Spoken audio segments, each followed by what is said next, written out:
Good morning. Happy Sunday, everyone. It is January 15th. I'm Abby Huntsman. Well, first, he called out President-elect.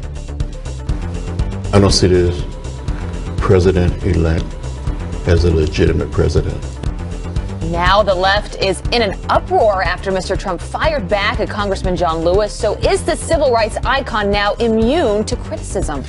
And Al Sharpton is so mad at Senator Jeff Sessions. How mad is he? Let's see. I'm so mad at Sessions, I put a hat and covered up my hair.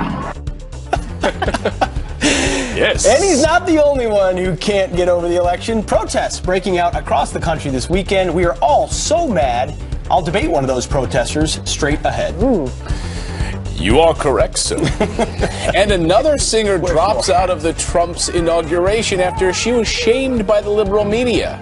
But Toby Keith has a strong message for those demanding him to do the same. Heck no. Fox and Friends begins right now. Put on your hat.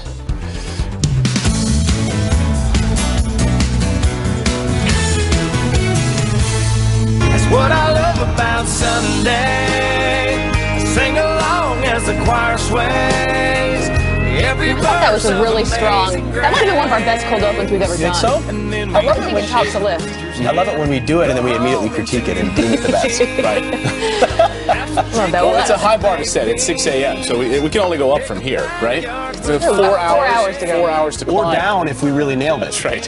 It's all downhill from here. Watch for the next 4 hours as we totally tank. Absolutely. Good morning, everyone, on this Sunday morning. Nice to see you guys. You know, yesterday, we were talking about New York City yesterday, and the Christmas decorations are up, but when it snows just like a tiny bit in New York City, I think it's the most beautiful it ever looks. Because there's not enough for it to like turn brown and ice over. It's just like a little touch of snow. And Rick, do we still have a big ice craziness happening? We do. Oh, good. More ice. We'll get to the ice and craziness in the Midwest because there's football out. That's why we have a night game tonight. That's right. And it got moved. Day game. There is a lot of ice in Washington, D.C. It is an icy reception this morning because the inauguration, if you can believe it, less than a week away now in Washington, D.C., and celebrities now basically coming to the defense of Congressman John Lewis. You remember yesterday we unfolded this whole right here on the show. There he is on the right, civil rights icon John Lewis, who basically said he's not going to go to the inauguration, joining a long list of Democrats and some Republicans who said they're not going to go. He doesn't think that he's a legitimate president.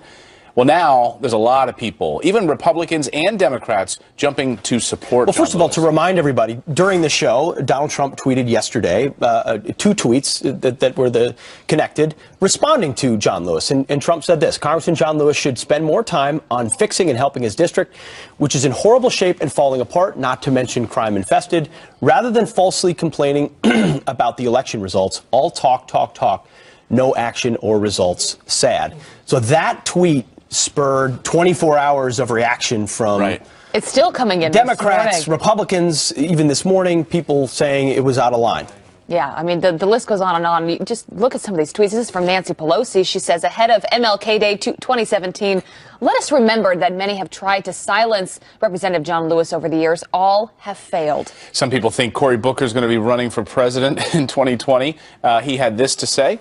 Anyone who attacks Representative John Lewis loses legitimacy in my eyes, especially someone who made such a craven effort to delegitimize Barack Obama, referring to the birther movement, how Trump was leading that charge. And then Bill Kristol, who's a friend of mine, but has been no fan of Donald Trump, he tweets this saying, it's telling, I'm afraid that Donald Trump treats Vladimir Putin with more respect than he does John Lewis. And this is what I think people miss.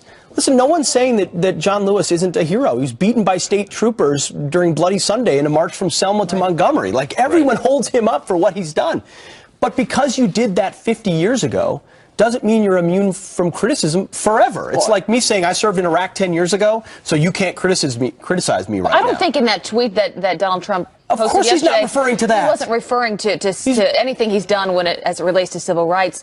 You know, I woke up this morning feeling pretty sad about all of this because here we are, less than a week now until this inauguration. We played a clip yesterday of years back of the mainstream media and liberals basically laughing at the thought of